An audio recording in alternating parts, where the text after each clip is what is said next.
नमस्कार मित्रों, मैं राममोहन उपाध्याय अपने YouTube चैनल वेदिका उपाध्याय में आपका हार्दिक स्वागत करता हूं।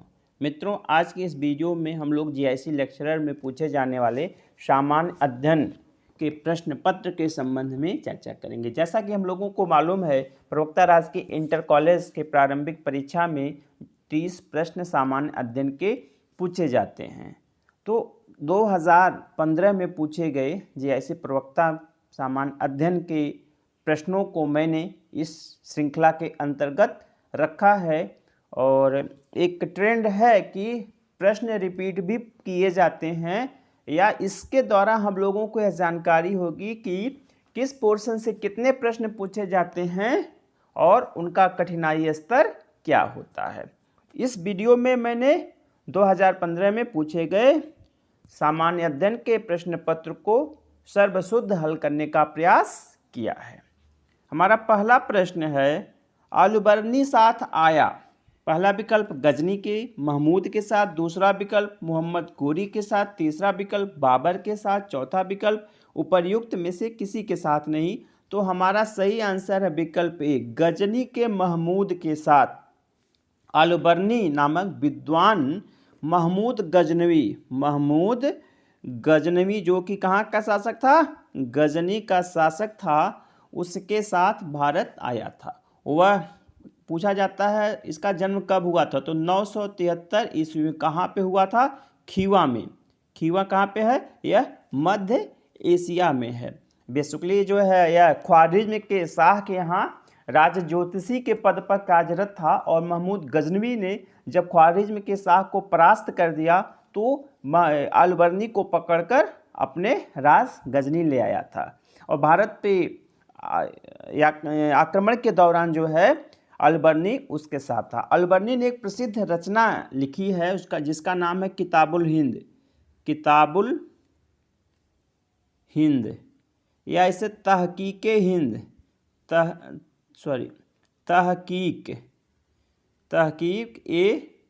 हिंद, ठीक है।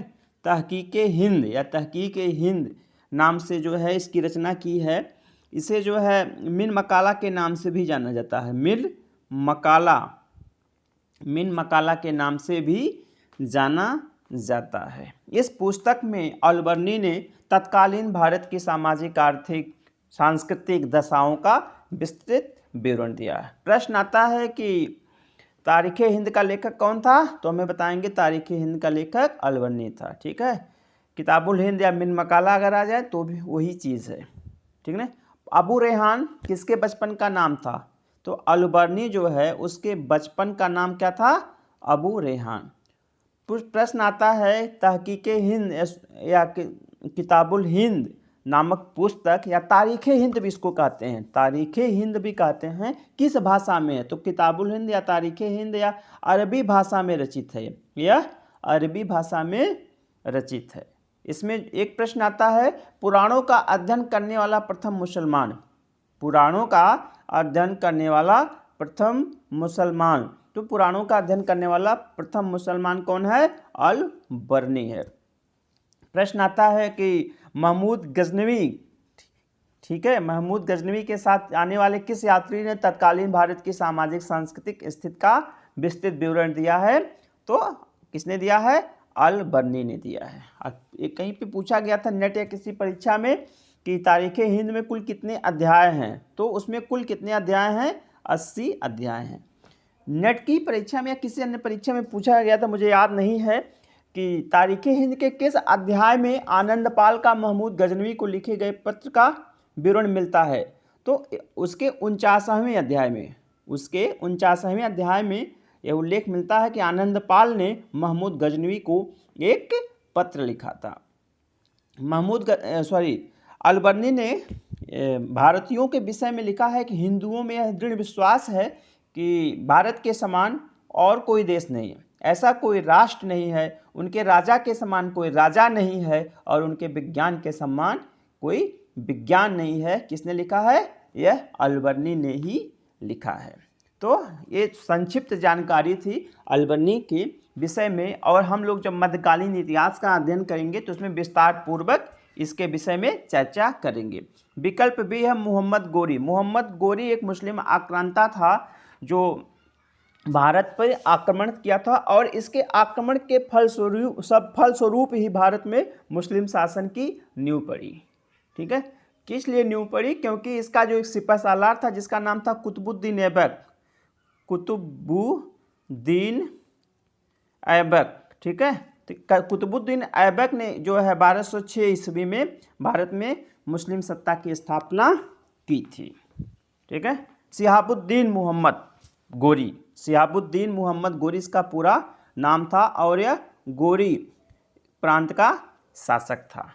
कहाँ का शासक था? गोरी प्रांत का शासक था। एक प्रश्न आता है, भीम द्वितीय ने किस मुस्लिम या मोहम्मद गोरी को किस भारतीय शासक ने परास्त किया था? तो 1178 ईस्वी में, 1178 ईस्वी में भीम द्वितीय ने अपनी माता के सहयोग से इसे परास्त किया था। विकल्प सी है बाबर। बाबर जो है भारत में मुगल वंश की स्थापना की थी। बाबर ने भारत में मुगल वंश की स्थापना थी। प्रश्न आता है कि तुर्कों की किस या नहीं, ऐसे आता है कि बाबर जो है तुर्कों की किस शाखा से संबंधित है? तुर्कों की एक शाखा थी चगताई, चगताई शाखा से संबंधित है। ठीक है, जहीरुद्दीन बाबर, जहीरुद्दीन बाबर इसका पूरा नाम है। ठीक है, जहीरुद्दीन बाबर।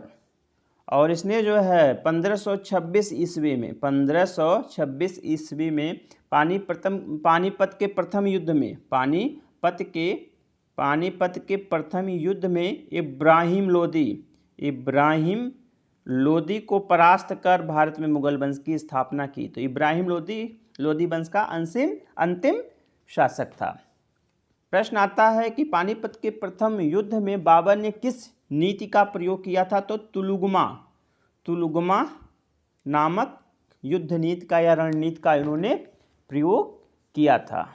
ठीक है, पानीपत का युद्ध कब हुआ था? 21 अप्रैल 1526 को हुआ था। आगे हम लोग इसके विषय में विस्तार पूर्वक पढ़ेंगे। इसके बाद हमारा दूसरा प्रश्न है, धौली स्थित है। पहला विकल्प गंजाम में, दूसरा विकल्प चिल्का में, तीसरा विकल्प भुवनेश्वर में, चौथा विकल्प जयपुर में। ठीक है, तो हमारा सही आंसर है विकल्प सी, भुवनेश्वर में।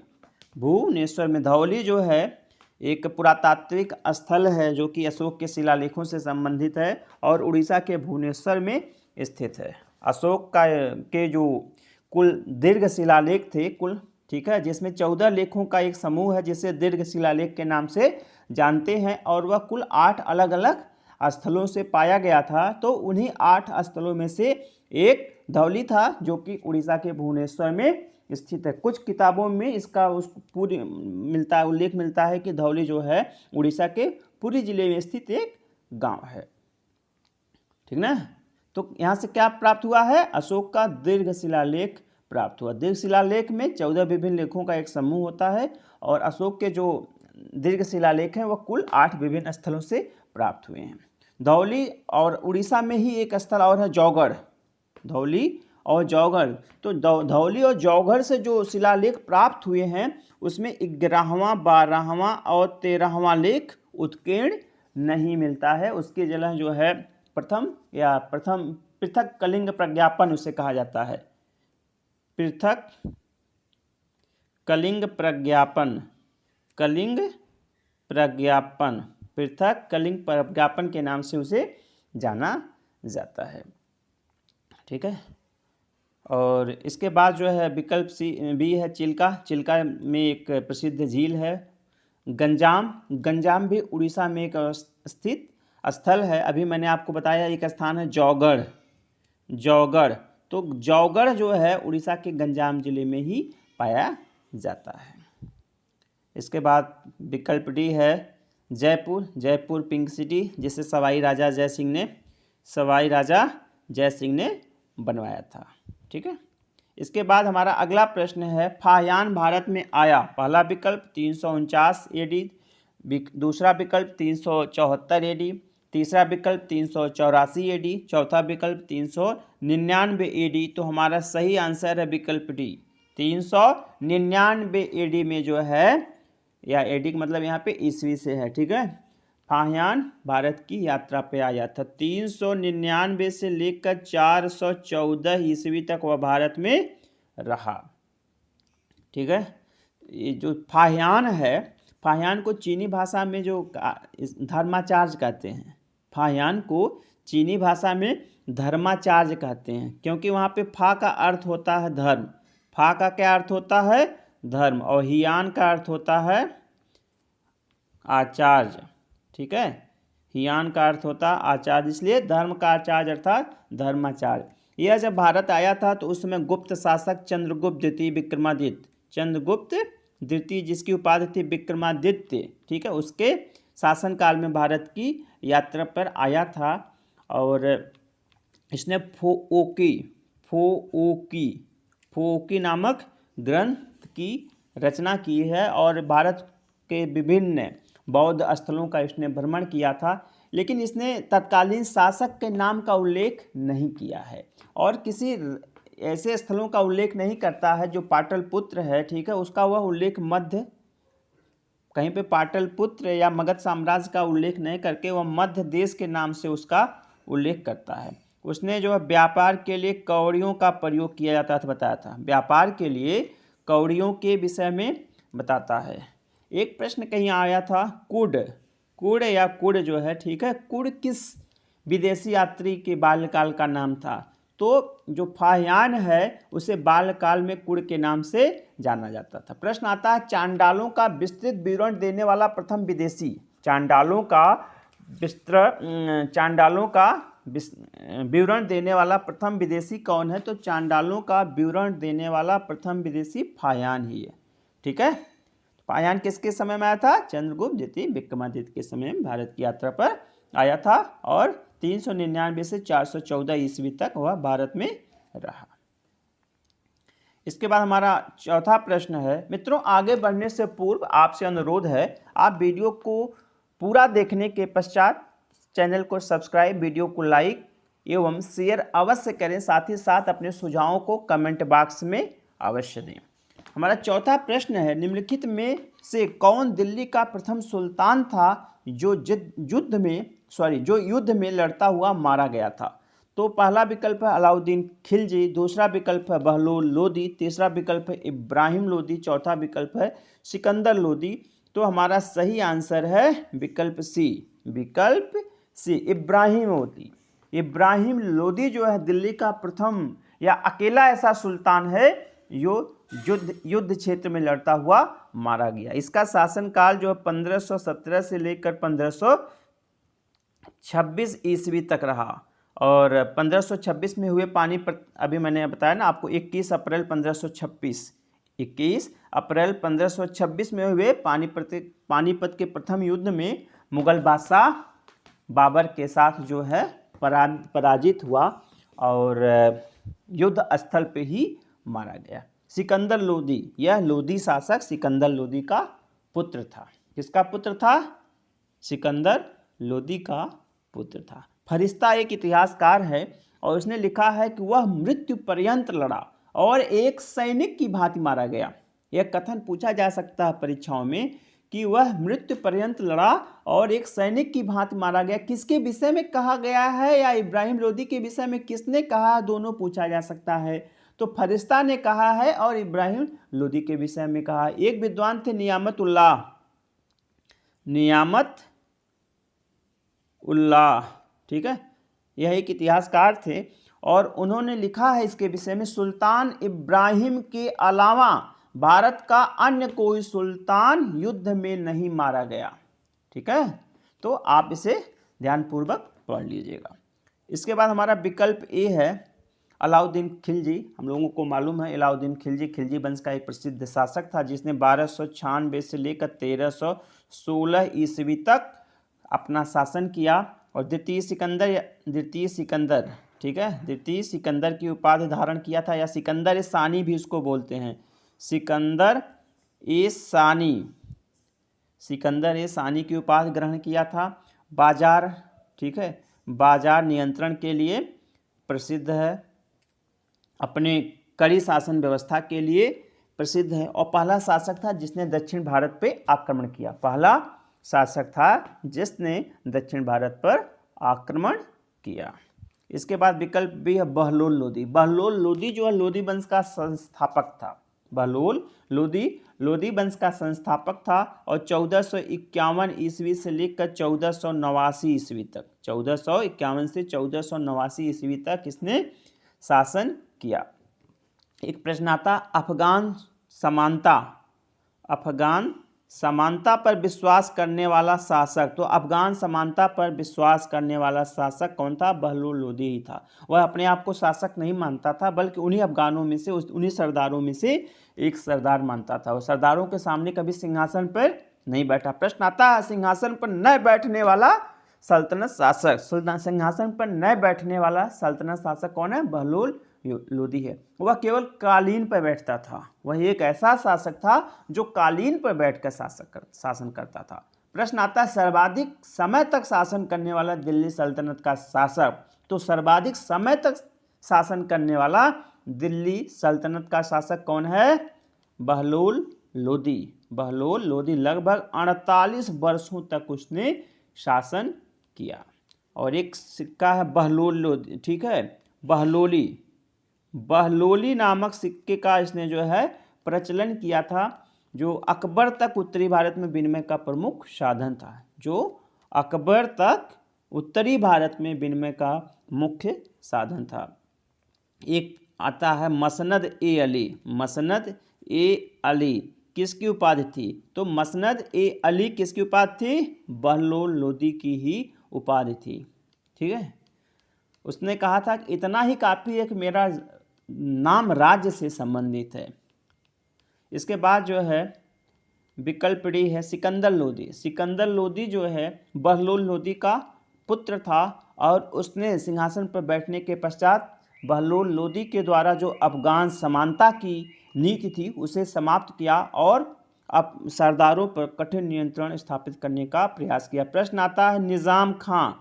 निज़ाम खां किसकी उपाधि थी या किसका मूल नाम था? तो निज़ाम खां सिकंदर लोदी का मूल नाम था। ठीक है, एक प्रश्न आता है किस शासक की माँ एक सुनार थी? तो निज़ाम खां की माँ एक सुनार थी।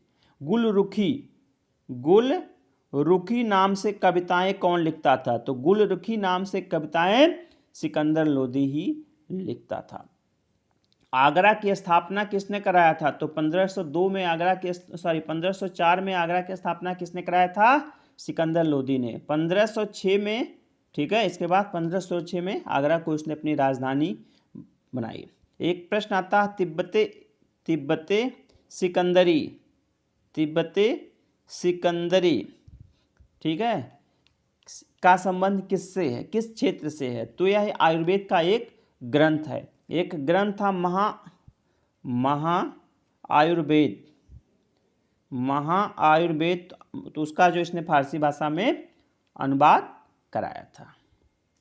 इसके बाद हमारा अगला प्रश्न है कोली लोगों से संबंधित था, कोली विद्रोह लोगों से संबंधित था, मतलब एरिया पूछा जा रहा है यहाँ पे। तो पहला विकल्प है छोटा नागपुर, दूसरा विकल्प है गुजरात, तीसरा विकल्प है बंगाल, चौथा विकल्प आसाम। तो हमारा सही आंसर है विकल्प ए। कोली विद्रोह जो है कहाँ से संबंधित था? छोटा नागपुर से। कोली विद्रोह 2 चरणों में हुआ था। पहला विद्रोह हुआ था 1829 से 1839 और दूसरा विद्रोह हुआ था 1844 से 1848 ईस्वी के मध्य हुआ था। ठीक है, कहाँ पे हुआ था? छोटा नागपुर क्षेत्र में। प्रश्न आता है बुद्धो भगत किस विद्रोह से संबंधित हैं? तो बुद्धो भगत जो है कोली विद्रोह से संबंधित हैं और 1829 से 39 के मध्य वे कोली विद्रोह का इन्होंने नेतृत्व किया था। गंगा नारायण आता है प्रश्न, गंगा नारायण किस विद्रोह से संबंधित हैं? तो गंगा नारायण भी कोल विद्रोह से संबंधित हैं और 1844 से 1848 वाले विद्रोह का इन्होंने नेतृत्व किया था। मुख्य कारण क्या था? कोल विद्रोह का मुख्य कारण क्या था? तो 1822 ईस्वी में, कब? 1822 ईस्वी में ब्रिटिश सरकार द्वारा जो है चावल की जो नशीली शराब बनती थी, चावल की नशीली शराब के पर उत्पादन शुल्क लगा दिया गया 1822 में। ठीक है, तो चूंकि ये लोग जो है चावल की शराब बनाते थे और उसका सेवन करते थे, तो चूंकि सरकार ने उस पर उत्पादन शुल्क लगा दिया तो उन्होंने सरकार के विरुद्ध बगावत कर दी। दूसरा कारण है ज़मीन संबंधित असंतोष। अंग्रेजी सेना जो है या अंग्रेज़ों के द्वारा जो है उनकी ज़मीन हड़पने के कारण भी ये विद्रोह हुआ था। ठीक है, तो आपका हो गया किससे? कोल विद्रोह छोटा नागपुर से संबंधित है। इसके बाद हमारा अगला प्रश्न है, बिरसा मुंडा का कार्य क्षेत्र कौन था? बिरसा मुंडा, मुंडा विद्रोह का नाम आप लोगों ने सुना होगा। तो बिरसा मुंडा का कार्य क्षेत्र था, पहला विकल्प है चंपारण, दूसरा विकल्प है मुर्शिदाबाद, तीसरा विकल्प है अलीपुर, चौथा विकल्प है रांची। तो हमारा सही आंसर है विकल्प डी, विकल्प डी रांची। बिरसा मुंडा का कार्य क्षेत्र कहाँ पे था? रांची था। मुंडा विद्रोह कब हुआ था? मुंडा विद्रोह कब हुआ था? 1800, थोड़ा सा अलग अलग तिथियां मिलती हैं, कहीं 1893, कहीं 1897, तो मुख्य रूप से आप मान के चले 1895 से 1900 तक, 1895 ईस्वी से लेकर 1900 ईस्वी तक मुख्य मुंडा विद्रोह हुआ था। प्रश्न आता है उलूग खनी, उलूग खानी कह सकते हो आप, उलूग खानी विद्रोह किससे संबंधित है? तो उलूग खानी विद्रोह मुंडा विद्रोह को ही कहा जाता। महाविद्रोह, महाविद्रोह किसे कहा जाता? महाविद्रोह भी मुंडा विद्रोह को ही कहा जाता है। सरदारी लड़ाई, सरदारी लड़ाई, तो सरदारी लड़ाई भी मुंडा विद्रोह को ही कहा जाता है। किस मुंडा विद्रोही ने जो है या मुंडा ने अपने आप को भगवान का दूत घोषित किया? अपने आप को भगवान का, तो बिरसा मुंडा ने अपने आप को भगवान कृष्ण का दूत घोषित किया था। सिंह बोबो या सिंह बोबा की पूजा कौन करते थे? सिंह बोबा की पूजा जो है आपके मुंडा करते थे, और बिरसा मुंडा के सलाह से ही ये लोग सिंह बोबा देवता की पूजा करते थे। ठीक है, तो अंग्रेज़ों ने जो है जब मुंडाओं के क्षेत्र में, ठीक है, मुंडा क्षेत्र में अपना हस्तक्षेप करना प्रारंभ किया तो मुंडाओं ने उनके विरुद्ध बगावत कर दिया।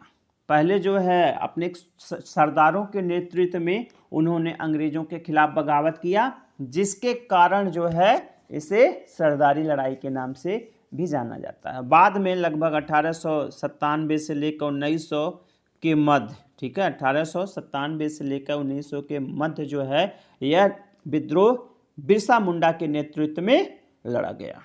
और ये क्या करते थे अंग्रेज़ों ने, क्या किया, मुंडाओं को, ठीक है, क्रिश्चियन में, ईसाई मत में दीक्षित करना प्रारंभ, क्योंकि वो गरीब थे और उन्हें जो है अंग्रेज़ों ने सब जवाब दिखाया कि अगर आप ईसाई धर्म को स्वीकार कर लेंगे तो आपको ये मिलेगा, ये मिलेगा। बाद में उन्हें लगा कि तो मेरा धर्म भी गया और कुछ प्राप्त भी नहीं हुआ।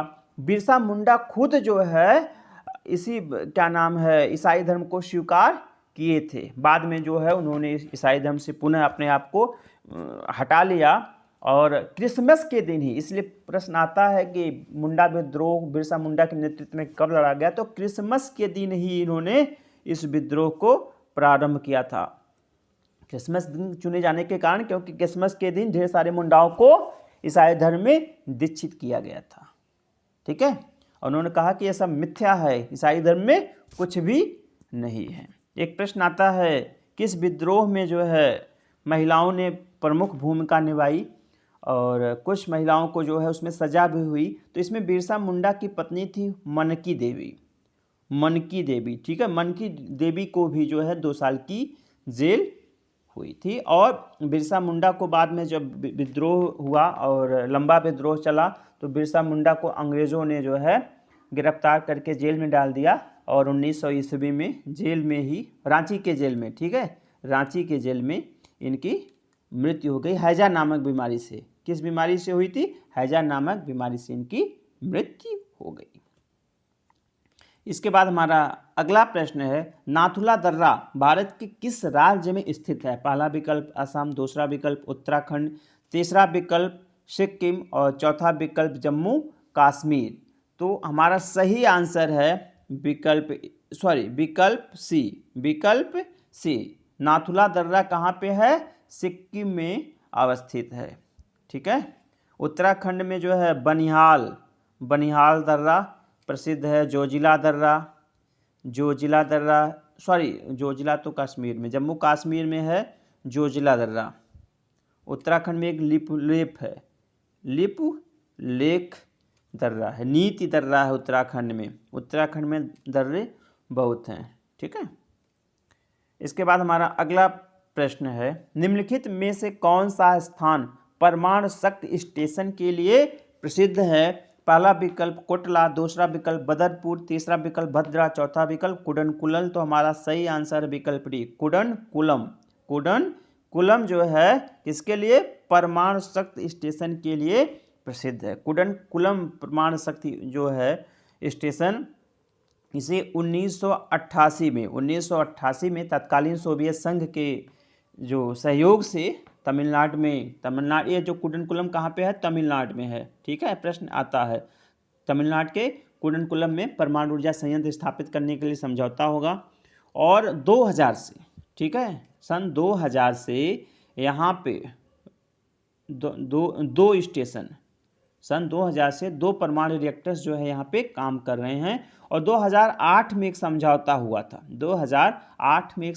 हुआ था, जिसमें 4 और परमाणु रिएक्टर्स स्थापित करने की योजना बनाई गई। किसी प्रश्न में आया था कि कुडनकुलम परमाणु योजना में कितने परमाणु शक्ति स्टेशन स्थापित करने का समझौता हुआ? तो 2 पहले और 4 बाद में 6 स्टेशन हो जाते हैं। कुल यहाँ पे 6 परमाणु इकाइयाँ स्थापित करने की जो है बात भारत और रूस के मध्य हुई है। और इस पे काफ़ी समय तक रोक लगी थी, कुछ पर्यावरण से संबंधित, बाद में उस पर समझौता हो गया। ठीक है। इसके बाद जो है हमारा बदरपुर, हाँ विकल्प भी है बदरपुर ताप इकाई जो है, ताप विद्युत संयंत्र जो है दिल्ली में है। बदरपुर कहाँ पे है? ताप विद्युत संयंत्र दिल्ली में अवस्थित है। भद्रा परियोजना जो है कर्नाटक में है। भद्रा परियोजना कर्नाटक में है। और कोटला परियोजना जो नांगलबाद में है, नांगलबाद पे है। ठीक है। इसके बाद हमारा अगला प्रश्न है,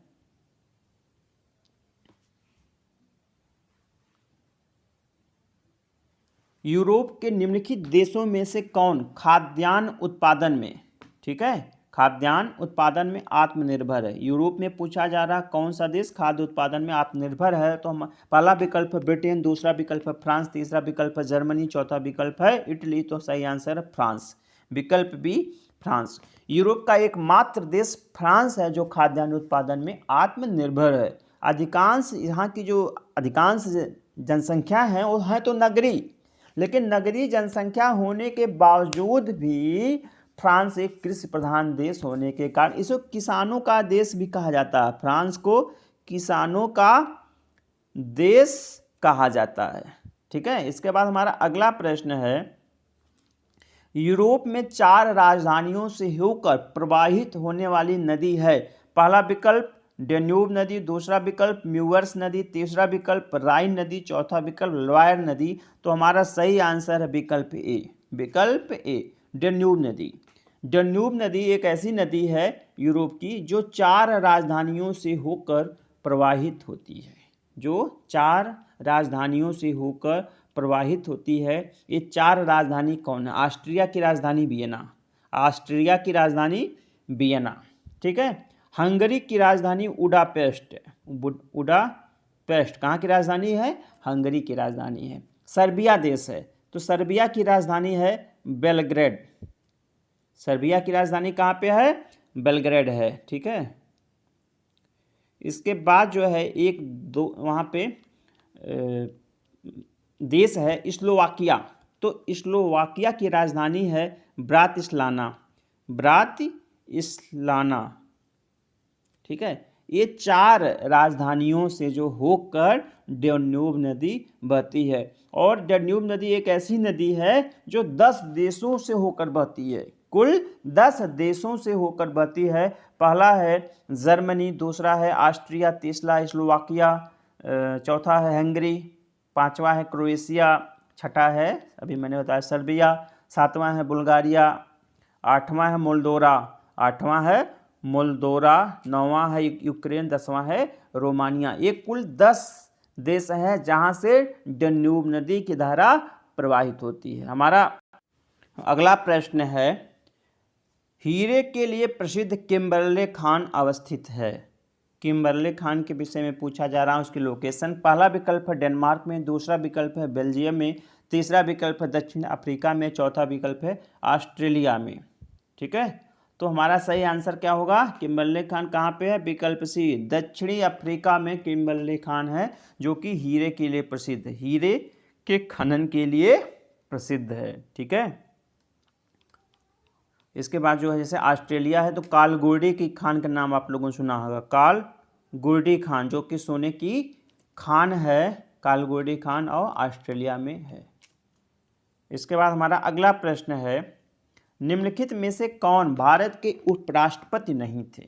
ठीक है, पहला विकल्प फखरुद्दीन अली अहमद, दूसरा विकल्प वीवी गिरी, तीसरा विकल्प डॉक्टर एस राधाकृष्णन, चौथा विकल्प डॉक्टर जाकिर हुसैन। तो हमारा सही आंसर है विकल्प ए, फखरुद्दीन अली अहमद कभी भारत के उपराष्ट्रपति नहीं थे। पहला विकल्प बी है बीबी गिर, बीबी गिर भारत के तीसरे उपराष्ट्रपति थे। अगर देखा जाए तो किस क्रम के थे? तीसरे उपराष्ट्रपति थे, और 1967 से लेकर 1967 से लेकर 1969 के मध्य इनका जो ना कार्यकाल था। इसके बाद विकल्प सी है एस राधाकृष्णन। एस राधाकृष्णन हम लोगों को मालूम है कि हमारे देश के पहले ठीक है पहले उपराष्ट्रपति थे, और 1952 से लेकर 1962 तक इनका कार्यकाल था। विकल्प डी है doctor Zakir Hussain. Doctor Zakir Hussain second number के उपराष्ट्रपति थे, और 1965 से लेकर 1967 तक, 1965 से लेकर 1967 तक, ठीक है, 1965 नहीं होगा, 62 होगा, 1962 से लेकर 1967 तक इनका कार्यकाल था। इसके बाद हमारा अगला प्रश्न है, भारत में राज्यसभा किसका प्रतिनिधित्व करती है? पहला विकल्प है राज्यों की विधानसभाओं का, दूसरा विकल्प है भारतीय जनता का, तीसरा विकल्प है राजनीतिक दलों का, चौथा विकल्प है राज्यों और संघ राज्य क्षेत्रों का। तो हमारा सही आंसर है विकल्प डी, राज्यों और संघ राज्य क्षेत्रों का प्रतिनिधित्व राज्यसभा करती है। हमारे संविधान में एक अनुच्छेद है 80(1) में 2 उपधाराएं क और ख, जिसमें बताया गया है कि राज्यों के और संघ राज्य क्षेत्रों के, ठीक है, राज्यसभा में जैसे हम लोगों को मालूम ना 250 अधिकतम संख्या है, 250 उसकी अधिकतम संख्या है। तो वही चीज़ मैं आपको यहाँ पे बताना चाह रहा हूँ कि अनुच्छेद 80(1) क ख में क्या कहा गया कि राज्यों के और संघ राज्य क्षेत्रों के 238 से अनधिक प्रतिनिधियों तथा राष्ट्रपति द्वारा नामित किए जाने वाले 12 सदस्यों से मिलकर राज्यसभा का निर्माण होगा। तो हमारा आंसर क्या होगा? अभी हम लोगों ने बताया कि विकल्प डी हमारा सही आंसर हो जाएगा। इसके बाद हमारा अगला प्रश्न है, निम्नलिखित में कौन संविधान सभा के अध्यक्ष थे? पहला विकल्प डॉक्टर भीमराव अंबेडकर, दूसरा विकल्प सरदार वल्लभ भाई पटेल, तीसरा विकल्प के.एम. मुंशी, चौथा विकल्प डॉक्टर राजेंद्र प्रसाद। तो हमारा सही आंसर है विकल्प डी, डॉक्टर राजेंद्र प्रसाद। पूछ रहा संविधान सभा के अध्यक्ष 11 दिसंबर 1946 को डॉक्टर राजेंद्र प्रसाद को संविधान सभा का स्थायी अध्यक्ष चुना गया था। एक प्रश्न आता सच्चिदानंद सिन्हा के विषय में, सच्चिदानंद सिन्हा के विषय में पूछा जाता है। तो सच्चिदानंद सिन्हा पूर्ण रूपेण अस्थायी सदस्य थे, और 9 दिसंबर 1946 को जो सभा हुई थी, संविधान सभा की बैठक हुई थी, उसकी अध्यक्षता इन्होंने की थी। मात्र एक बैठक की अध्यक्षता डॉक्टर सच्चिदानंद सिन्हा ने की थी। तो अध्यक्ष कौन थे? डॉक्टर राजेंद्र प्रसाद जो है संविधान सभा के अध्यक्ष थे। ठीक है, संविधान सभा के विषय में हम लोगों को मालूम है कि संविधान सभा का निर्माण कैबिनेट मिशन योजना के आधार पर किया गया था, और संविधान सभा में कुल सदस्यों की संख्या कितनी थी? 389 थी। इसके बाद विकल्प बी सरदार वल्लभ भाई पटेल। सरदार वल्लभ भाई पटेल जो है स्वतंत्र भारत के प्रथम, ठीक है, गृह मंत्री थे और संविधान सभा में सलाहकार समिति बनाई गई थी, उसके अध्यक्ष थे। किसके? सलाहकार समिति के अध्यक्ष बनाए गए थे। इसके बाद विकल्प बी है के.एम. मुंशी। के.एम. मुंशी जो है प्रारूप समिति जो थी, जिसके अध्यक्ष डॉक्टर भीमराव अंबेडकर थे, प्रारूप समिति के एकमात्र कांग्रेसी सदस्य थे। और विकल्प ए है B R. Ambedkar, doctor B R. Ambedkar. तो हम लोगों को मालूम है डॉक्टर बी.आर. अम्बेडकर ने जो है प्रारूप समिति की अध्यक्षता की थी। इसके बाद हमारा अगला प्रश्न है, भारत में जनमत के निर्माण में मुख्य तत्व होता है। पहला विकल्प है परिवार, दूसरा विकल्प है न्यायिक निर्णय, तीसरा विकल्प है स्वतंत्र प्रेस, चौथा विकल्प है शिक्षा संस्थाएं। तो इसमें सही आंसर है विकल्प बी। भारत में जनमत निर्माण में मुख्य तत्व क्या होता है? स्वतंत्र प्रेस होता है। इसके बाद हमारा 16वां प्रश्न है, नियंत्रक और महालेखा परीक्षक द्वारा की गई टिप्पणियों पर कार्यवाही करने की प्रथम जिम्मेदारी बनती है। पहला विकल्प है भारत के राष्ट्रपति की, दूसरा विकल्प है उच्चतम न्यायालय की, तीसरा विकल्प है संसद की, चौथा विकल्प है राष्ट्रीय विकास परिषद की। तो हमारा सही आंसर है विकल्प संसद की। नियंत्रक और महालेखा परीक्षक द्वारा की गई टिप्पणियों पर कार्रवाई करने की प्रथम जिम्मेदारी किसकी होती है? संसद की होती है। ठीक है। हमारा संविधान का जो अनुच्छेद है 151 फर्स्ट, अनुच्छेद 151 फर्स्ट में कहा गया है कि नियंत्रक एवं महालेखा परीक्षक की रिपोर्ट राष्ट्रपति, ठीक है, राष्ट्रपति द्वारा संसद के दोनों सदनों के समक्ष प्रस्तुत किया जाता है। ठीक है। तो स्वाभाविक सी बात है इसकी टीका टिप्पणी पर कार्यवाही की अंतिम जिम्मेदारी किसकी होगी? संसद की होगी। इसके बाद जो है इसमें पहला विकल्प है भारत के राष्ट्रपति। तो भारत के राष्ट्रपति, जो भारत में हम लोगों को मालूम है हमारे संविधान में एक राष्ट्रपति पद की व्यवस्था की गई है। संविधान में राष्ट्रपति पद की व्यवस्था की गई है। बताया गया अनुच्छेद 52 में भारत का एक राष्ट्रपति होगा, जिसमें उसे कार्यपालिका का प्रधान कहा गया। कार्यपालिका से संबंधित शक्तियां दी गई अनुच्छेद 53 में दी गई हैं। उसका निर्वाचन की व्यवस्था अनुच्छेद 54 में है। राष्ट्रपति के निर्वाचन की व्यवस्था 54 में है। निर्वाचन किस प्रकार से होगा, निर्वाचन की रीत कैसी होगी, इसके विषय में 55 में अनुच्छेद में कहा गया है। कितने समय तक कार्यकाल रहेगा, इसके विषय में 56 में कहा गया है। पुनर्निर्वाचन हो सकता नहीं, उसके विषय में 57 में कहा गया है। अर्हता क्या योग्यता होगी, उसके विषय में 58 में कहा गया है। ठीक है। और उसके पदावत की शर्तें क्या होंगी, 59 में कहा गया है। शपथ के विषय में अनुच्छेद 60 में शपथ के विषय में कहा गया है। अनुच्छेद 61 जो राष्ट्रपति में महाभियोग से संबंधित है। ठीक है। तो ये सब महत्वपूर्ण चीज़ें किससे संबंधित हैं? राष्ट्रपति से संबंधित महत्वपूर्ण अनुच्छेद हैं। इसके बाद जो है विकल्प बी उच्चतम न्यायालय।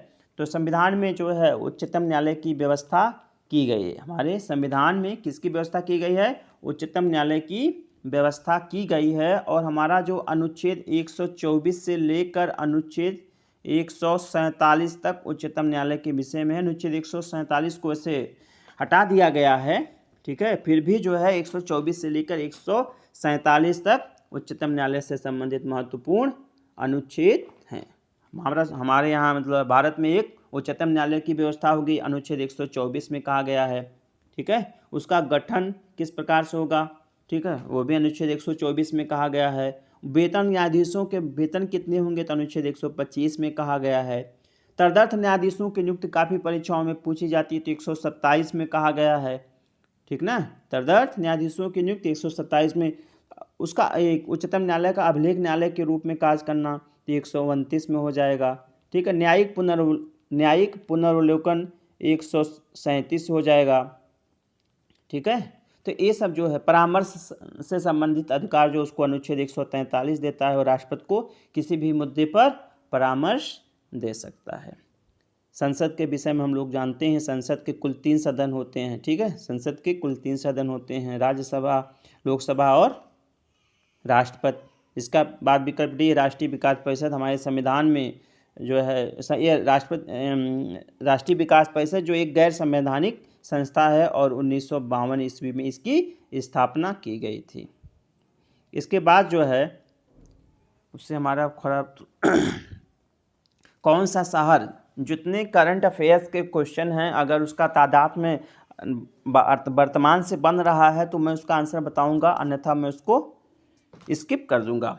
तो कौन सा शहर शहरी विकास मंत्रालय द्वारा कराए गए सर्वेक्षण में भारत के 476 शहरों में से स्वच्छ भारत रैंकिंग में शीर्ष पर रहा? तो है तो ये 2014-15 का करंट, लेकिन फिर भी मैं इसका आंसर बता देता हूँ, यह मैसूर के लिए था, यह मैसूर के लिए था।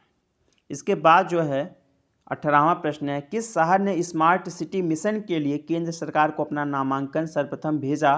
पहला विकल्प है बीजापुर, दूसरा विकल्प है दुर्गापुर, तीसरा विकल्प है पांडिचेरी, चौथा विकल्प है चेन्नई। तो इसका सही आंसर है पांडिचेरी। सबसे पहले स्मार्ट सिटी मिशन के लिए पांडिचेरी ने अपना नामांकन भेजा था। इसके बाद जो है इससे हमारा बिल्कुल मतलब नहीं है कि उस समय जो 2014-15 का करंट होगा ये, इसमें डेलिस्टन थे। ठीक है, इसके बाद जो है इससे भी हमारा कोई मतलब नहीं है, इससे हमारा एक सेकंड कुछ इससे इस प्रश्न से हमारा कोई मतलब नहीं। इसका सही आंसर है इराक। इसके बाद जो है 2014 में भारत के विदेशी ऋण का सबसे बड़ा अवयव था। पहला दीर्घकालीन ऋण, दूसरा विकल्प है अनिवासी भारतीयों की जमा, तीसरा विकल्प है विदेशी वाणिज्य उधारी, चौथा विकल्प है IMF से ऋण। तो इसका सही आंसर है विदेशी वाणिज्य उधारी। और अगर इसको 2020 के परिप्रेक्ष्य में देखा जाए तब भी यही हमारा सही आंसर होगा। इसके बाद हमारा अगला प्रश्न है, श्रमेव जयते कार्यक्रम निम्नलिखित में से किसके नाम से जुड़ा हुआ है? श्रमेव जयते कार्यक्रम निम्नलिखित में से किसके नाम से जुड़ा हुआ? पहला विकल्प है वीर गिरी, दूसरा विकल्प वीर सावरकर, तीसरा विकल्प है लाल बहादुर शास्त्री, चौथा विकल्प है पंडित दीनदयाल उपाध्याय। तो हमारा सही आंसर है विकल्प डी, पंडित दीनदयाल उपाध्याय के साथ जो है श्रमेव जयते नाम जुड़ा हुआ है। श्रमेव जयते नाम किसके साथ जुड़ा हुआ है? पंडित दीनदयाल उपाध्याय के साथ यह नाम जुड़ा हुआ है। इसके बाद हमारा अगला प्रश्न है, निम्नलिखित में से किस एक को भारत में निर्देशित कोर उद्योगों में सम्मिलित नहीं किया जाता है? पहला विकल्प सीमेंट, दूसरा विकल्प स्टील, तीसरा विकल्प सॉफ्टवेयर, चौथा विकल्प कोयला। तो स्वाभाविक सी बात है, सीमेंट है कोर में, स्टील है, कोयला है, सॉफ्टवेयर नहीं है इसमें। ठीक है, सॉफ्टवेयर इसमें नहीं है। इसके बाद हमारा अगला प्रश्न है, सोनार अधिकांशतः प्रयोग में लाया जाता है? सोनार अधिकांशतः प्रयोग में लाया जाता है। पहला विकल्प अंतरिक्ष यात्रियों द्वारा, दूसरा विकल्प डॉक्टरों द्वारा, तीसरा विकल्प इंजीनियरों द्वारा, चौथा विकल्प नौ संचालकों द्वारा। तो हमारा सही आंसर है विकल्प डी, नौ संचालकों द्वारा सोनार जो है प्रयोग में लाया जाता है। सोनार का फुल फॉर्म क्या होता है? सोनार, ठीक है, यह है SONAR, सोनार। ठीक है, तो सोनार का होता है sound navigation and ranging, sound navigation, sound GIATION, navigation and ranging. ठीक है, साउंड नेविगेशन एंड रेंजिंग जो है सोनार का फुल फॉर्म है और इसका प्रयोग जो नौ संचालकों द्वारा किया जाता है। सोनार की सहायता से जो है एक प्रश्न आता है, महासागर में डूबी हुई वस्तुओं का पता लगाने के लिए किसका प्रयोग? तो सोनार की सहायता से महासागर में डूबी हुई वस्तुओं का पता लगाया जाता है। तो जो इसका पता जो है इस प्रकार से लगाया जाता है कि जब सोनार को उसमें भेजा जाता है, क्योंकि यह उच्च आवृत्ति की पराश्रव्य तरंगे भेजा जाता है, सोनार के माध्यम से उच्च आवृत्ति की पराश्रव्य तरंगे भेजी जाती हैं। तो ये पराश्रव्य तरंगे जो है उस वस्तु से टकराकर प्रतिध्वनि के रूप में आती हैं, जिनकी सहायता से हम लोग महासागर में डूबी हुई वस्तुओं की वास्तविक स्थिति की जानकारी कर सकते हैं।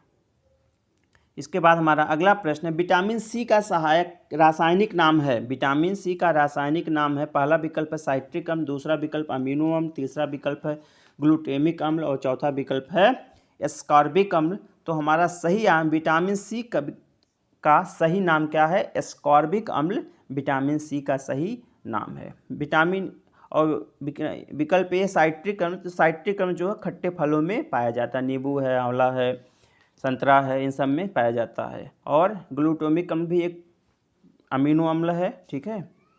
इसके बाद जो है अगला प्रश्न, हम कमरे में सूर्य का प्रकाश पाते हैं। पहला विकल्प है प्रकीर्णन द्वारा, दूसरा विकल्प है परावर्तन द्वारा, तीसरा विकल्प अपवर्तन द्वारा, चौथा विकल्प है विवर्तन द्वारा। तो हमारा सही आंसर है विकल्प भी परावर्तन द्वारा। हम कमरे में सूर्य का प्रकाश परावर्तन द्वारा प्राप्त करते हैं। इसके बाद जो है अगला प्रश्न है, बिजली का सबसे उत्तम चालक निम्नलिखित में से कौन है। पहला विकल्प है शुद्ध जल, दूसरा विकल्प है समुद्री जल, तीसरा विकल्प है सूखी लकड़ी, चौथा विकल्प है प्लास्टिक। तो हमारा सही आंसर है विकल्प बी समुद्री जल। बिजली का सबसे उत्तम चालक कौन सा है, समुद्री जल। वैसे धातु में देखा जाए तो चांदी होती है, ठीक है। इसके बाद हमारा अगला प्रश्न है, कोई व्यक्ति रुपये 10 में 11 सेब खरीद कर 11 रुपये में 10 सेब बेचता है तो उसे कितने प्रतिशत लाभ होगा। तो इसमें हमारा सही आंसर है विकल्प 21 रुपये का 21% का लाभ होगा। इसके बाद जो है अगला प्रश्न है, जब दो वृत्त एक दूसरे को काटते नहीं हैं तब उभयनिष्ठ स्पर्श रेखाओं की संख्या कितनी होगी। तो हमारा सही आंसर है विकल्प सी 4। इसके बाद हमारा तीसवां एवं अंतिम प्रश्न है, 10 का 20% धन 20 का 10% की मान के लिए गलत कथन है। तो पहला विकल्प 10 का 40%, दूसरा विकल्प 20 का 20%, तीसरा विकल्प 30 का 30% और चौथा विकल्प है 40 का 10%। तो हमारा सही आंसर है विकल्प सी 30 का 30%। और सब जो है सबका मान 4 आ रहा है, लेकिन इसका मान जो है 4 नहीं आ रहा है। तो हमारा सही आंसर हो जाएगा 30 का 30%, विकल्प सी सही हो जाएगा। तो मित्रों, इस वीडियो में मैंने कुल 30 प्रश्नों को रखा था जो कि GIC 2015 में पूछे गए प्रश्न थे, और मेरा प्रयास था कि आप लोगों को सर्वशुद्ध हल प्रस्तुत कर सकूं। आगामी परीक्षाओं के दृष्टि से यह काफ़ी महत्वपूर्ण वीडियो है, तो इसे आप लोग अधिक से अधिक अपने मित्रों को भेजें। आप लोगों को सुनने के लिए बहुत बहुत धन्यवाद। नमस्कार।